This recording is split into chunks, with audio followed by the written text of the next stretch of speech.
اس کے بعد سویتلانا واپس اپنے والد اسٹالن کی موت کا تذکرہ کرتے ہوئے لکھتی ہیں کہ میرا باپ ایک بہت مشکل اور بھیانک موت مرا۔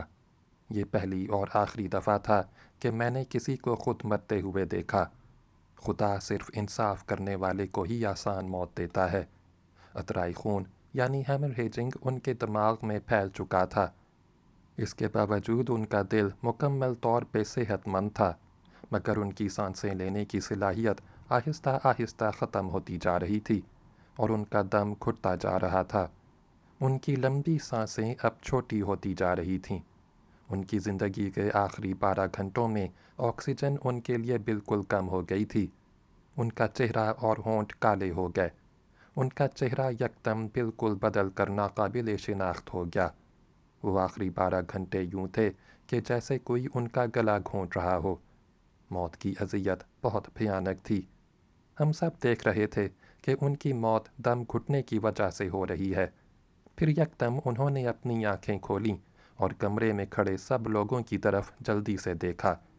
ان کی وہ آخری نظر بہت ڈراؤنی تھی۔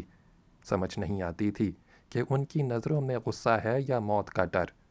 انہوں نے سب کو پلک جھپکتے میں دیکھا۔ پھر ایک ایسی انجانی چیز ہوئی جو مجھے بھولتی نہیں اور نہ ہی سمجھ میں آتی ہے۔ میرے والد نے اپنا بایاں ہاتھ ہوا میں اٹھا لیا۔ یوں لگتا تھا جیسے وہ کسی کی طرف اشارہ کر رہے ہیں اور اس سے لڑنے کی کوشش کر رہے ہیں۔ ہمیں ایسا بھی لگا جیسے وہ آسمان سے کوئی آفت ہمارے اوپر گرانے والے ہیں۔ کوئی نہیں جانتا تھا کہ وہ اشارہ کس کی طرف تھا۔ پھر اگلے ہی لمحے ان کی روح پرواز کر گئی۔ مجھے یوں لگا جیسے میرا دم گھٹ رہا ہو۔ میرے ساتھ ایک نرس کھڑی تھی جس کا ہاتھ میں نے اتنا مضبوطی سے پکڑ لیا تھا کہ وہ درد سے کرا اٹھی۔ روح جا چکی تھی اور جسم اب ساکت تھا۔ کچھ ہی لمحوں میں میرے والد کا چہرہ ویسا ہی خوبصورت اور پرسکون ہو گیا جیسے پہلے تھا۔ تو یہ سب اسٹالن کی اپنی بیٹی سویتلانا کا چشمدید حوالہ ہے۔ یہ چشمدید حوالہ واقعی بہت بھیانک ہے۔ باب نمبر 2، اسٹالن کی بھیانک موت اور قرآن۔ اب میں آپ کو قرآن کی وہ آیات سناؤں گا جو مجھے اسٹالن کے اس دنیا میں آخری لمحات کو پڑھتے وقت یاد آئیں۔ یہ آیات ظالموں اور فاسقوں کی آخرت کو بیان کرتی ہیں۔ اسٹالن ایک ملحد تھا اور اس نے مسلمانوں، عیسائیوں اور دیگر دوسرے مذاہب کے لوگوں پر ظلم ڈھائے تھے۔ اس نے کسی بھی مذہب کے ماننے والوں کی عبادت گاہیں بند کروا دی تھیں، انہیں جبراً قید کروا دیا تھا اور 60 لاکھ لوگوں کو جان بوجھ کے قتل و غارت کر کے موت کے منہ اتار دیا تھا۔ مورخین کے مطابق یہ اکیلا آدمی 90 لاکھ اموات کا ذمہ دار تھا۔ سورہ الانعام آیت نمبر 93 میں اللہ پاک ارشاد فرماتا ہے، اور کاش تم دیکھ سکتے جبکہ یہ ظالم موت کی سختیوں میں ہوں گے اور فرشتے اپنے ہاتھ آگے بڑھا رہے ہوں گے اور کہہ رہے ہوں گے کہ نکالو اپنی جانیں، آج تمہیں ذلت کا عذاب دیا جائے گا بسبب اس کے جو تم کہتے رہے تھے اللہ کی طرف منسوب کر کے ناحق باتیں، اور جو تم اللہ کی آیات سے متکبرانہ اعراض کرتے رہے تھے۔ یہ آیت دیکھیے کتنی حیرت انگیز ہے، جو اسٹالن کی موت کے وقت کی مماثلت دکھاتی ہے۔ سورہ الانفال کی آیات نمبر 50 اور 49 بھی ایسی ہی مماثلت بیان کرتی ہیں۔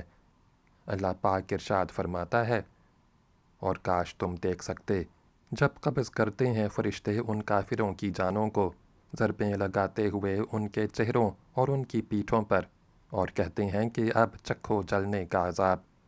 یہ وہ کچھ ہے جو تمہارے اپنے ہاتھوں نے آگے بھیجا ہے، اور اللہ تو ہرگز اپنے بندوں کے حق میں ظالم نہیں ہے۔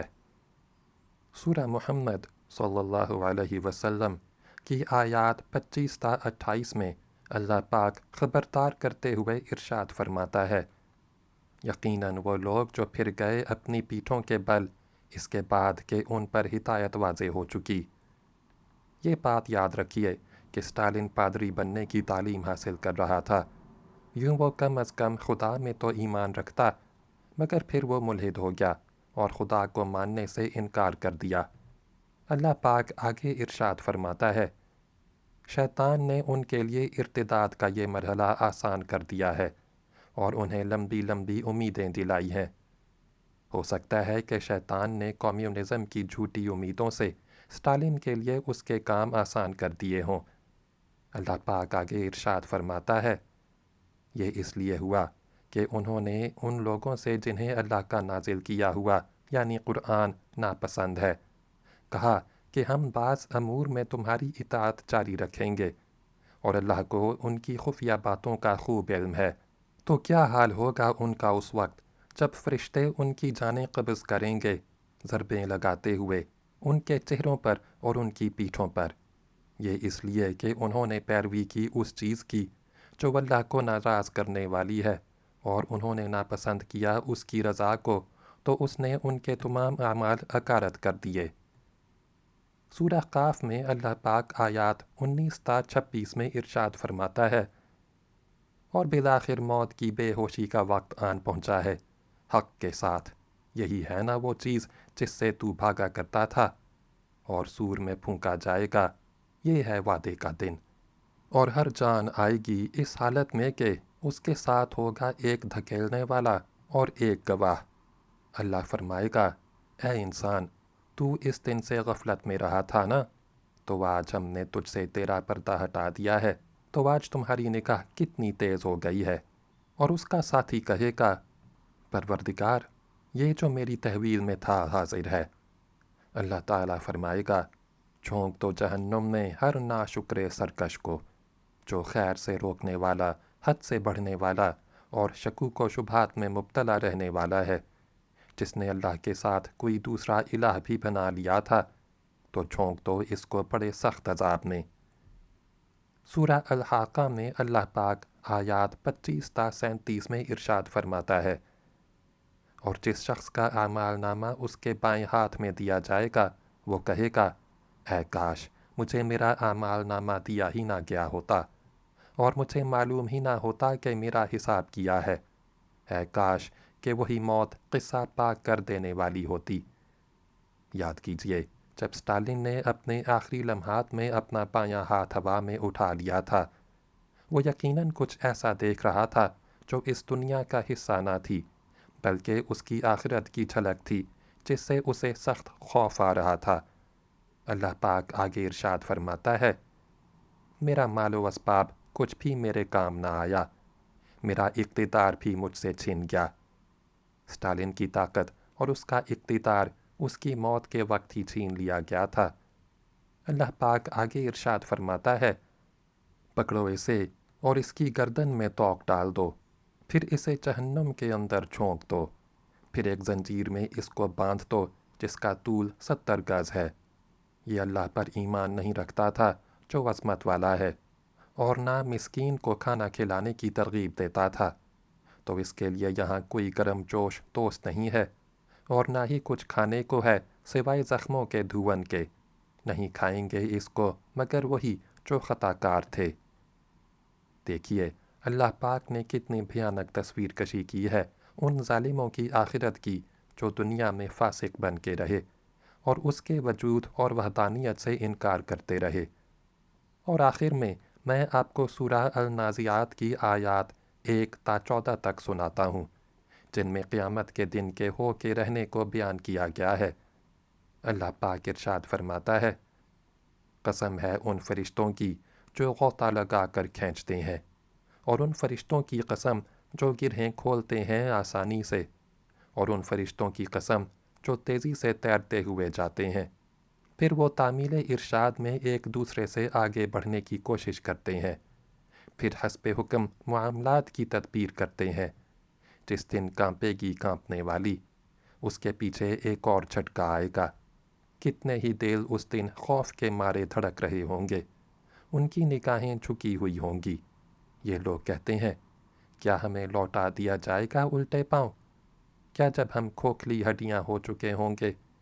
کہتے ہیں، تب تو یہ لوٹنا بہت گھاٹے کا سودا ہوگا، حالانکہ یہ تو بس ایک ہی ڈانٹ ہوگی، تو وہ سب کے سب ایک چٹیل میدان میں ہوں گے۔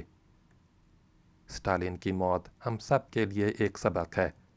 وہ ایک بہت ہی بھیانک موت مرا، یہ قرآن اللہ پاک کا سچا کلام ہے جس میں ہمیں خبردار کر دیا گیا ہے کہ اگر ہم اللہ پاک کے وجود سے انکار کر دیں تو ہمارا کیا نتیجہ ہوگا۔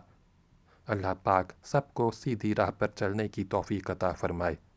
اللہ پاک نہ ہمیں ظالموں میں سے کرے اور نہ ہی ظالموں کے حوالے کرے۔ آمین۔